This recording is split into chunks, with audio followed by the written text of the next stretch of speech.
Good morning, my dear students. Welcome in the online classes with me. So today I will read a chapter and I will just translate this chapter in simple Hindi for you. Actually, अगर इसका मैं हिंदी में पहले बात करूं तो इस story एक छोटे से डॉग के बारे में स्टोरी जैसे आपको मैंने पहले बताया था, जिसका नाम है tricky. Here is small dog. तो उसकी जो मालिकिन थी, उससे मिस्ट्रेस जो थी, वो उससे बहुत ज़्यादा पैम्पर होता, उससे लाड प्यार करना, ओवरफेड होता, उससे बहुत ज़्यादा खिलाया करती थी, जिसके कारण क्या हुआ कि वो the dog falls ill, seriously ill, मतलब बहुत ज़्यादा वो बीमार हो जाता है। और उसकी जो मालकिन है वो consult veterinary surgeon. Veterinary surgeon आपका होता है पशुओं का चिकित्सक जो होता है, ठीक है, इसी के बारे में ये। So let's read and find out. हमने 3 पॉइंट पहले डिस्कस कर लिए थे आपके साथ। I have already discussed 3 points with you in the last video. So today we will start from here. I was really worried about Tricky this time. I had pulled up my car when I saw him in the street with his mistress, and I was shocked at his appearance. He had become hugely fat, like a buttered sausage, with a leg at each corner.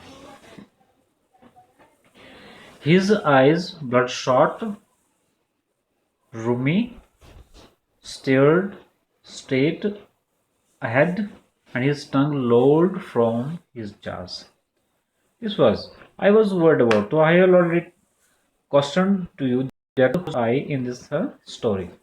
Here's also a question for you. Who's I? Who was worried about the trick this time? तो यहाँ पर ये बात जो हो रही है, ये मिस्टर हैरिट जो है वो खुद को बोल रहा है कि मुझे बहुत चिंता हो रही थी दिस टाइम अबाउट ट्रिक्की के बारे में। You can see at the last of the name of the James Herriot. इसको हम मिस्टर हैरिट बोल रहे हैं। ऑथर जो है इस चैप्टर के जो राइटर हैं इज मिस्टर हैरिट।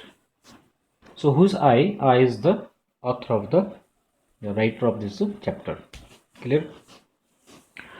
सो बहुत चिंता हो रही थी इस टाइम जो था वो ट्रिक्की के बारे में। I had pulled up my car when I saw him in the street with his mistress. जब मैंने उसको उसकी मिस्ट्रेस के साथ स्ट्रीट्स में देखा था तो मैं अपने कार वहीं पर रोक दी थी। And I shocked at his appearance. I was shocked, वो उसको उसे देखकर मुझे बहुत शॉक लगा। शॉक होता है झटका लगना, क्योंकि वो भी उसकी जो सेहत को देखकर, उसकी हेल्थ को देखकर।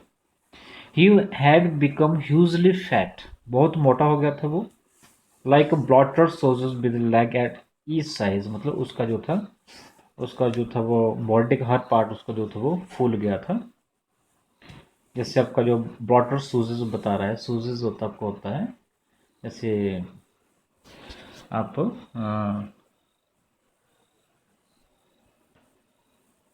जैसे आपका कबाब होता है, तो कबाब कैसे बनता है? वो जो मीट को जो उसको पीसते हैं, जैसे उसको काटते हैं तो उसको ब्रिक ब्रिक उसको काटते हैं, उससे हड्डियां वगैरह बाहर निकाल देते हैं, उससे बनता है। तो वैसे वैसे सूज गया था ये, ठीक है। मतलब उसकी बॉडी जो थी पूरी सूज गई थी। Head becomes hugely fat. Clear? His eyes, his eyes कैसी होगी? तो उसके ब्लड शॉट, खून की तरह लाल। एंड रूमी, उनसे जो था वो पानी निकल रहा था उनसे, ठीक है। स्टेयर स्ट्रेट अहेड, ये कैसे हो गया था ये बता रहा है ट्रिक्की के बारे में कि ट्रिक्की की हालत कैसी हो गई थी। तो कैसा हो गया था वो, ह्यूजली फैट हो गया था, like a bloated sausage with a leg to each side each corner, his eyes bloodshot, rheumy मतलब जैसे जो नाक या नाक से जो पानी बहता है, ठीक है, कफ वगैरह जो बहता है आपके गले वगैरह से या नाक से जो आपका या आंखों से पानी बहेगा, उसको हम रूमी बोलते हैं। स्टेयर स्ट्रेट अहेड, उसकी नज़रें जो थी उसकी मतलब वो सीधा वो सामने एक देख रहा था, वो भी बिना पलक झपकाए। And his tongue lolled from his jaws, और उसकी जो जीभ जो थी वो बाहर निकली हुई थी, ठीक है। जैसे यहाँ पर यू कैन सी हियर, जैसे you can see here that here his tongue he just lolling outside, ठीक है, वो बाहर जो लटकी हुई थी उसकी, his tongue lolled from his jaws, you can see here, and his tongue has lolled from his jaws, this one, clear? So next paragraph of this chapter is Mrs. Pumphrey. Pumphrey बोलो इसको, Pumphrey बोलो, Mrs. Pumphrey hastened to explain he was so listless. Mr. Harriet, he seemed to have no energy. I thought he must be suffering from malnutrition.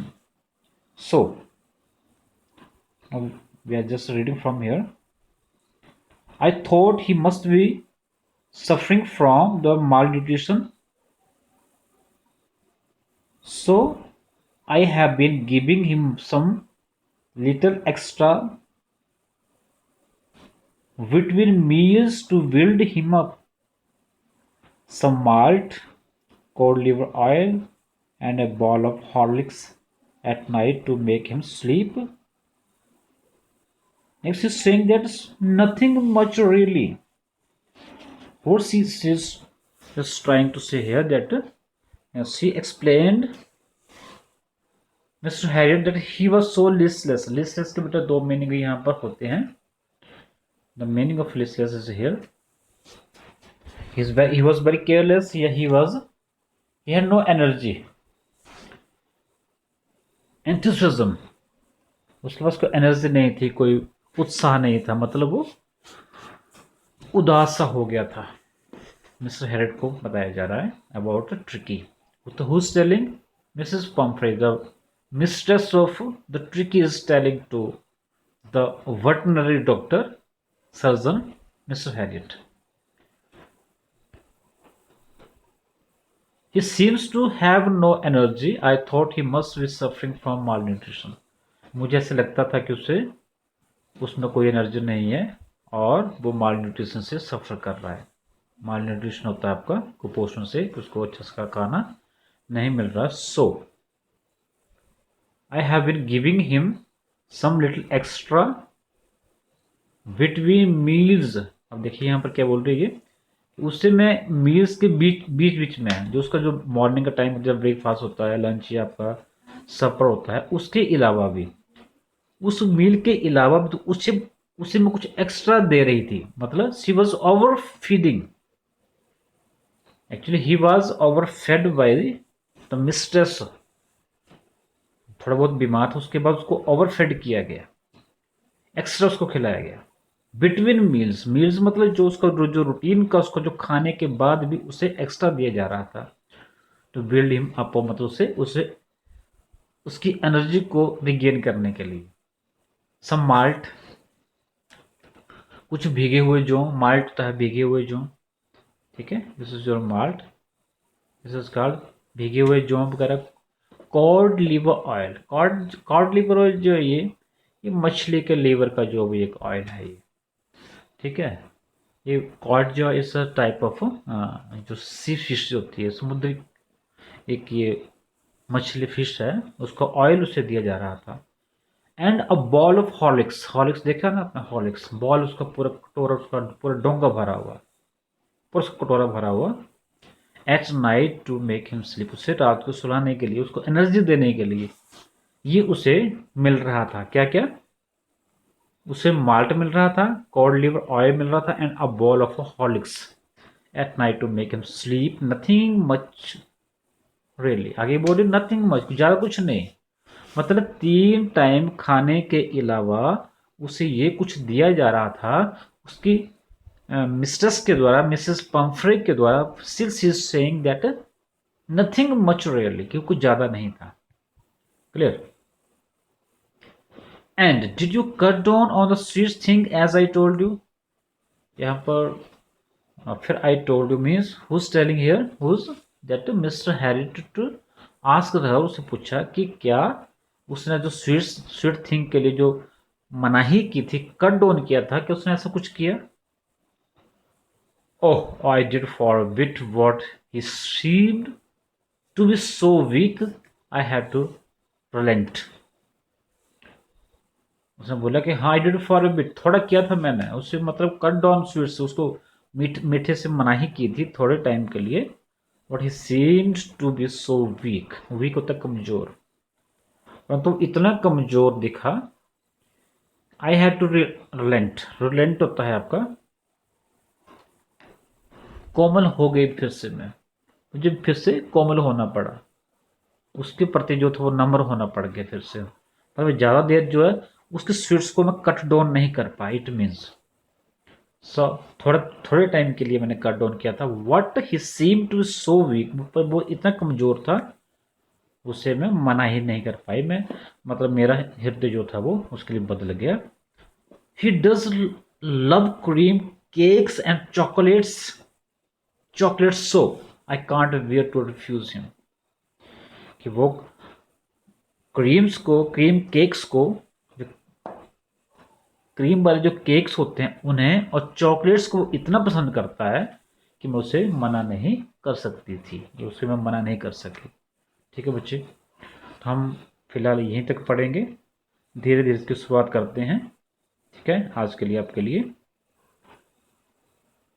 First 3 paragraphs, तो उम्मीद है यहाँ तक आपको समझ आ गया होगा, और फिर भी जिस बच्चे को समझ नहीं आए वो मुझे जो बता दे बेटा। ठीक है, so thank you so much, have a great time and be safe, and now it's time to study, so study regularly, because you are now in the 10th class and you have to